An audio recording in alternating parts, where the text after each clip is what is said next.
Shalom saudara-saudari terkasih, sidang jemaat yang diberkati Tuhan. Jumpa lagi dalam Suara Gembala. Saudaraku, saya membaca di dalam Pengkhotbah pasal 9 sampai ayat yang ke-8 ada satu ayat yang bagus. Di situ dituliskan, biarlah selalu putih pakaianmu dan jangan tidak ada minyak di atas kepalamu. Ya, ini kalau ditafsirkan secara harafiah ya kerapian sesuai pada zaman itu. Kalau sudah pakai baju yang bersih, putih, kemudian rambut berurap dengan minyak, wah itu sudah bagus gitu, penampilan yang bagus. Itu secara physically. Tetapi karena ini firman Tuhan, ya ada Roh Kudus yang menulis di balik dari Salomo yang menuliskan ayat ini, kita tahu bahwa ada makna rohani, ada pesan rohani dari ayat yang singkat ini. Saudaraku, ini merupakan dua perkara yang harus ada di dalam kehidupan kita sebagai orang Kristen. Kita sebagai anak Tuhan itu butuh dua hal ini, yaitu satu, kekudusan, kesucian hidup, yang harus kita jaga, kita pertahankan, dan kita tingkatkan terus. Itu diwakili dengan selalu putih pakaianmu. Nah, putih pakaian ini bukan hanya kekudusan, kesucian, hidup benar, tetapi juga merupakan perbuatan-perbuatan bajik. Itu juga masuk dalam kategori pakaian yang putih. Saya akan bandingkan dengan ayat firman Tuhan di dalam Wahyu 19. Saudaraku, Wahyu 19, nyanyian jatuhnya Babel, kemudian perjamuan kawin anak domba, mulai ayat 6 itu, saudara. Saya tidak baca semua tentang mempelai, ya, tentang mempelai Kristus. Ayat 8 saja dari Wahyu 19. Dan kepadanya dikaruniakan supaya memakai kain lenan halus yang berkilau-kilauan dan yang putih bersih. Jadi pakaian dari mempelai wanita Kristus itu, ya pengantin Kristus itu dari kain lenan halus, yaitu bahasa yang bisa dipakai, istilah yang bisa dipakai pada zaman itu. Berkilau-kilauan, ya seperti apa berkilau-kilauan, ya pokoknya putih gitu ya. Dan yang putih bersih. Saudaraku, putih bersih ini selalu melambangkan tentang kesucian. Tetapi di dalam kurung, kalau saudara lihat, itu penjelasan yang ada di dalam teks-teks tertentu, tapi ada juga yang tidak ada. Jadi kita baca di situ, ini dimasukkan, saudaraku, dalam kurung. Lenan halus itu adalah saudara? Perbuatan-perbuatan yang benar dari orang-orang kudus.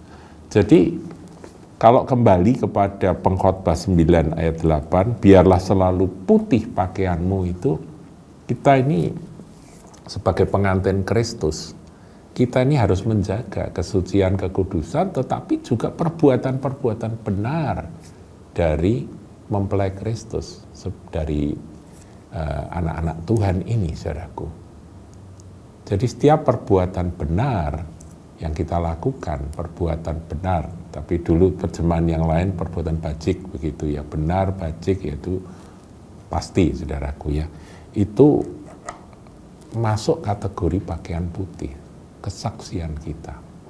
Jadi kekudusan itu adalah kesaksian kita atau buah yang kita hasilkan di dalam kehidupan sebagai umat Tuhan. Nah, kemudian yang satunya, dan jangan tidak ada minyak di atas kepalamu. Nah, kalau minyak ini bicara pengurapan Roh Kudus. Saudara, ya. Pengurapan itu penting sekali di dalam kehidupan rohani.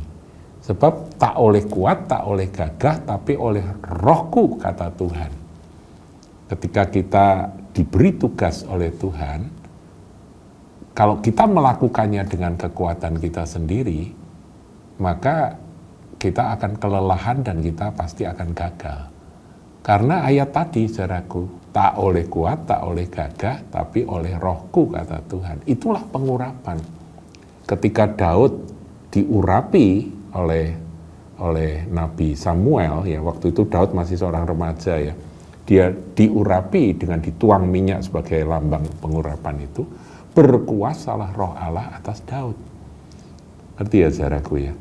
Dan sejak saat itu Daud berubah. Meskipun dia hanya seorang remaja pengembala kambing domba, dia berubah menjadi manusia lain. Karena ada kuasa roh kudus yang bekerja atas dia. Sehingga Daud menjadi pemberani. Dikatakan Daud bisa melawan singa. Dia pegang janggut singa, dia pukul dengan tongkat gembala, singanya mati. Itu kalau bukan kuasa Tuhan, tidak mungkin, saudaraku. Singa itu binatang ganas. Dia sebagai gembala kambing domba. Beruang juga ia dipukul sama dia. Jadi kekuatan, kedahsyatan dari seorang anak Tuhan itu tak oleh kuat, tak oleh gagah. Jadi bukan oleh kekuatan sendiri, tapi betul-betul pengurapan dan kuasa di tempat maha tinggi. Ya ingat Simpson, saudaraku, firman Tuhan berkata, berkuasalah roh Allah atas dia, 1000 orang Filistin disikat habis. Jadi dua hal ini harus ada dan harus seimbang, saudaraku. Kita tidak bisa berkata yang penting urapan atau yang penting kekudusan. Tidak, dua-duanya, saudaraku. Kekudusan, kebenaran, kesaksian kita, perbuatan benar, perbuatan bajik, itu harus ada.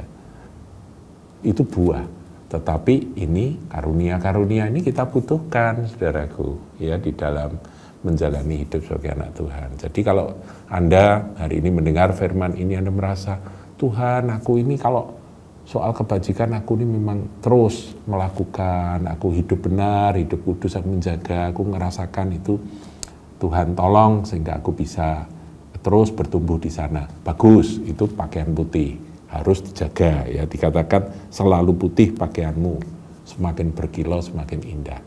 Tapi kalau saudara sekaligus juga merasa, tapi Tuhan, kalau aku mendoakan orang kok rasanya nggak ada kuasa, rasanya kok apa itu istilahnya itu kok hambar. Nah saudara perlu minta pengurapan dari Tuhan. Ya kalau Anda minta, maka Tuhan akan memberi urapan itu, tuang minyak. Jadi setiap hari kita harus minta dua hal ini. Minta minyak di atas kepala kita dan minta supaya kita diberi kekuatan untuk menjaga pakaian kita tetap bersih sehingga kita tidak perlu berbuat salah dalam perkataan, dalam pikiran maupun perbuatan. Tuhan Yesus berkati.